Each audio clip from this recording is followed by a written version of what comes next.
Sono già 25 in Veneto, oltre 300 in Italia e temono per il loro futuro. Parliamo delle ludoteche, dei parchi gioco, attività di divertimento, ma anche di servizio per l'infanzia e per le famiglie. La maggior parte è chiusa dal 22 febbraio e non si sa fino a quando.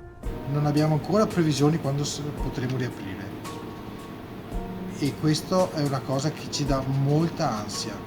Un settore che chiede un aiuto immediato, i prestiti non bastano perché sempre di debiti, di somme da restituire si tratta, quando invece il fatturato è improvvisamente crollato. Per la natura di microimprese con attività in molti casi a carattere stagionale non hanno la possibilità di accumulare capitali.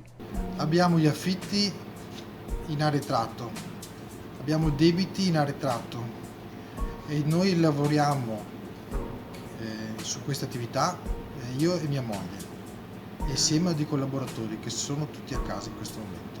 Si sono uniti, hanno scritto al Premier Conte e chiedono di non essere dimenticati, un sostegno per gli affitti, la sospensione dei tributi e di una serie di tasse. Non possiamo sopportare diminuzione del fatturato alla metà e costi che rimangono tali. La speranza di ludoteche e parchi gioco è ora quella di riaprire e di sostenere i genitori tornati a lavorare. Siamo pronti, dicono, attrezzati e disponibili per i centri estivi e aperti a collaborazioni con terzo settore, Boy Scout e Pro Loco, ma non c'è tempo da perdere. Siamo disponibili a gestire i bambini dei genitori che vanno a lavoro, con i centri estivi anticipati anche a maggio.